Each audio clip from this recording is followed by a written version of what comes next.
ਸਲੀਬ ਤੇ ਦੂਜਾ ਕਲਮਾ ਨਜਾਤ। ਦੋਸਤੋ, ਯਿਸੂ ਦੇ ਸੱਜੇ ਤੇ ਖੱਬੇ ਦੋ ਡਾਕੂ ਸਨ। ਇੱਕ ਮਜ਼ਾਕ ਉਡਾ ਰਿਹਾ ਸੀ, ਪਰ ਦੂਜੇ ਨੇ ਸੱਚਾਈ ਪਛਾਣ ਲਈ।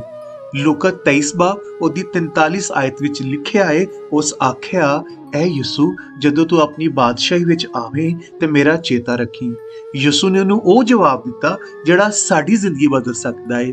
ਮੈਂ ਤੈਨੂੰ ਸੱਚ ਆਖਣਾ, ਭਈ ਅੱਜ ਹੀ ਤੂੰ ਮੇਰੇ ਨਾਲ ਫਿਰਦੌਸ ਵਿੱਚ ਹੋਵੇਂਗਾ। ਇਸ ਕਲਮੇ ਵਿੱਚ ਸਾਡੇ ਲਈ 3 ਅਹਿਮ ਸੱਚਾਈਆਂ ਨੇ। ਪਹਿਲੀ ਸੱਚਾਈ, ਤੋਬਾ ਲਈ ਕਦੇ ਵੀ ਦੇਰ ਨਹੀਂ ਹੁੰਦੀ। ਖੁਦਾ ਦੇ ਖਾਦਮ ਜੇ ਜੌਨ ਕਹਿੰਦੇ ਨੇ ਕਿ ਖੁਦਾ ਨੇ ਬਾਈਬਲ ਵਿੱਚ ਇੱਕ ਡਾਕੂ ਨੂੰ ਬਚਾਇਆ ਤਾਂ ਕਿ ਕੋਈ ਮਾਯੂਸ ਨਾ ਹੋਵੇ, ਪਰ ਸਿਰਫ ਇੱਕ ਨੂੰ ਬਚਾਇਆ ਤਾਂ ਕਿ ਕੋਈ ਲਾਪਰਵਾਹ ਨਾ ਹੋਵੇ। ਮਰਨ ਤੋਂ ਕੁਝ ਮਿੰਟ ਪਹਿਲਾਂ ਵੀ ਜੇ ਸੱਚੇ ਦਿਲ ਨਾਲ ਪੁਕਾਰੋ ਤੇ ਖੁਦਾ ਦਾ ਦਰਵਾਜ਼ਾ ਖੁੱਲਾ ਹੈ। ਦੂਜੀ ਸੱਚਾਈ, ਨਜਾਤ ਮਿਹਨਤ ਨਾਲ ਨਹੀਂ, ਫਜ਼ਲ ਨਾਲ ਮਿਲਦੀ ਹੈ। ਉਸ ਡਾਕੂ ਨੇ ਨਾ ਕੋਈ ਬਪਤਿਸਮਾ ਲਿਆ ਸੀ, ਨਾ ਚਰਚ ਗਿਆ ਸੀ ਤੇ ਨਾ ਕੋਈ ਨੇਕ ਕੰਮ ਕੀਤਾ ਸੀ।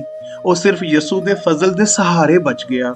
ਨਜਾਤ ਸਾਡੇ ਕੰਮਾਂ ਤੋਂ ਨਹੀਂ, ਮਸੀਹ ਦੀ ਕੁਰਬਾਨੀ ਤੋਂ ਮਿਲਦੀ ਹੈ। ਤੀਜੀ ਸੱਚਾਈ, ਮੌਤ ਆਖਰੀ ਸਟੇਸ਼ਨ ਨਹੀਂ ਹੈ।